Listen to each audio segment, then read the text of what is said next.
So I'm talking today about some memories I had and the idea that no one owes me anything. And it's interesting that I've been working with this theme again in my life now, even though this was written many years ago. And then going into a little bit of the gift and the viewmaster. So first of all, some memories was like, there was this blonde-haired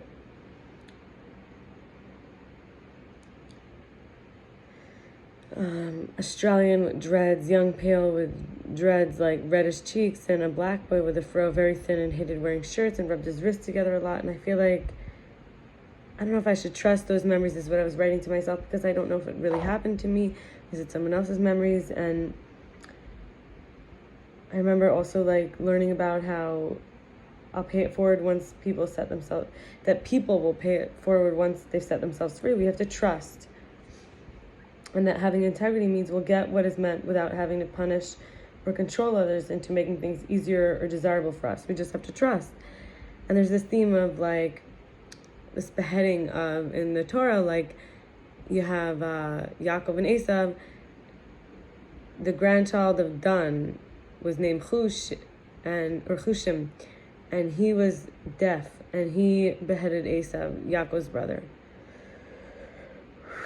When there was like a discrepancy over whose plot it was, they said, you sold your birthright for some food when you were hungry.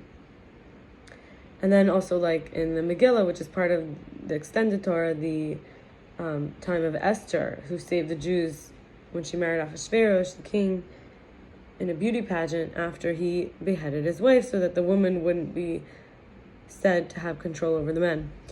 And then this idea of Jesus, who is like a Jewish man who was killed not in a way that Jewish people kill, not according to the Torah.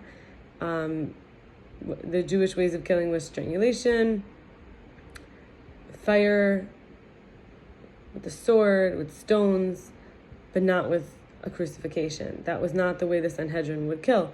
So even though people like to blame the Jewish people, this was a murder done because they didn't like his teachings. And some lessons was that I was giving people more power than God. No wonder that it sucked. And this is still a message for me today. And another lesson was that someone disliking me is not actually my business. And a third lesson is that I was changing myself to be better according to others who said it was worse.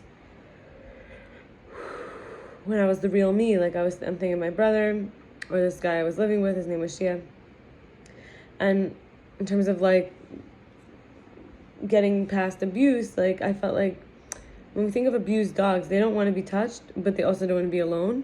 It's kind of like this catch-22, and I sort of really related to that. Except then there was a time where I just really deeply craved to be touched, but I became observant. And there's something called Shomer Negia, watching your touch and not letting everyone just touch you. But I'm still working with it and learning from it. And now moving to the theme of no one owes me anything. So number one, no one owes me anything, whether it's closure, attention, validation, affirmation, time, credit, understanding, approval, love, appreciation, soothing, recognition, inspiration, consideration, forgiveness. I don't know if I said admiration, but I'm saying it now. The same way I have my own personal guidance system, and the same way once I set myself free, I was able to empower others.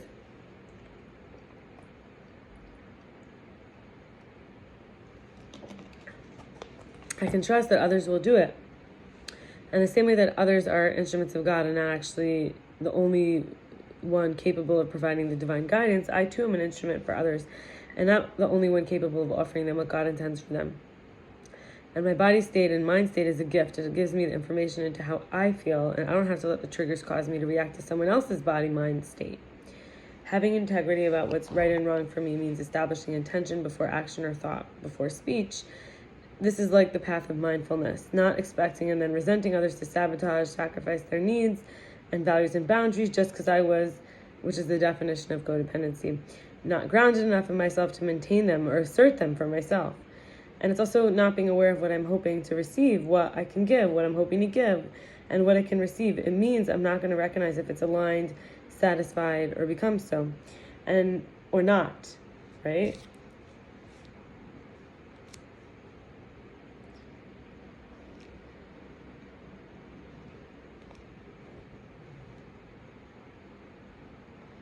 And it triggers others sometimes to not know when the beginning, middle, and end is. My lack of co-creating the structure and container. Like, so just coming back, no one owes me anything, and no one owes you any. Forgiveness, admiration, closure, attention, appreciation, or love, soothing, validation, understanding, approval, recognition, credit, affirmation, consideration, time, or inspiration. It's only giving from abundance that will mean not giving something I don't have enough of to share, knowing my limits. If I'm craving connection, it's an opportunity to see where there is a shortage in me that I want others to give to me through connection. And I can give myself everything I hope someone else can give me, which is forgiveness, closure, attention, love, appreciation, soothing, understanding, validation, approval, recognition, credit, time, affirmation, consideration, admiration, inspiration. And I can watch myself with pleasure and joy. I can hold space for all I witness. I can speak my truth, and I can walk away from what doesn't serve me and say that I can't carry the weight anymore. And I can learn my limits, and I can make my state a priority always. I can prioritize my own interests and will and feelings always. I'm going to talk a little bit about this like $1 million idea, right? My gift. And before I do that, I'm going to talk about there's this meditation center in Manhattan called Brahma Kumaris. It's like the Eastern religion. It's like, I mentioned Yaakov, right? So Yaakov, his father's Isaac, Yitzhak, and is from the Bible, from the Torah, and his father's Abraham, and he's the first Jew. So he had other children besides for Yitzhak, and they are part of the group that started the Brahma Kumaris. So it's not exactly what the Jewish tradition has become, but we can learn from it in a safe way. Like, for example, the lens of light that we have, seeing ourselves into being as a view master, is the soul being light. It's an internal, it's a meditation. It's like the vertical dimension rather than like looking out. And it's non-dual, it's oneness, the light. And there's the lens of love. Real love changes problems into solutions, and true love heals a broken heart. Compassionate love removes doubts and judgments. And the lens to flourish is a continual cultivation, the eye on the potential, and a natural flow in relationship. Lens of creativity is unique specialty. Newness, it brings into life, and the newness brings it into life. And the courage to try new things. And the lens of optimism is uncertain times bring out the best in us. An upward spiral versus a downward spiral is like we can visualize what we want. So there's the lens of love ideas is benefit of the doubt, self-care, self-love first, seeing what has to be transformed with openness and courage. The lens of creativity ideas is giftedness becomes expertise. New people and growth inspires me. Patience allows things to happen at their own pace. Lens of flourishing ideas is cleaning the debris, seeing what I'm not utilizing or enjoying.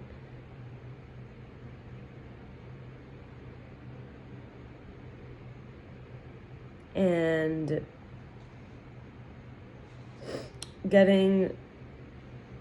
awareness allows us to be getting rid of laziness, carelessness that's holding us back, and wishing for others to flourish too, and relationships to flourish too.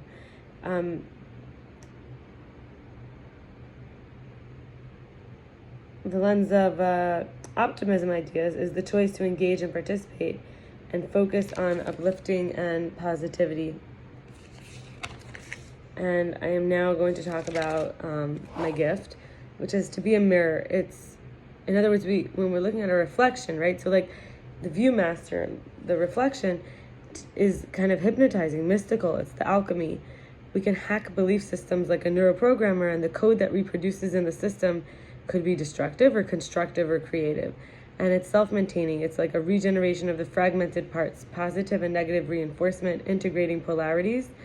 And we would say like a culture, like cult foundation, is uplifting and sustainable. There's a personal sovereignty, a self-ownership.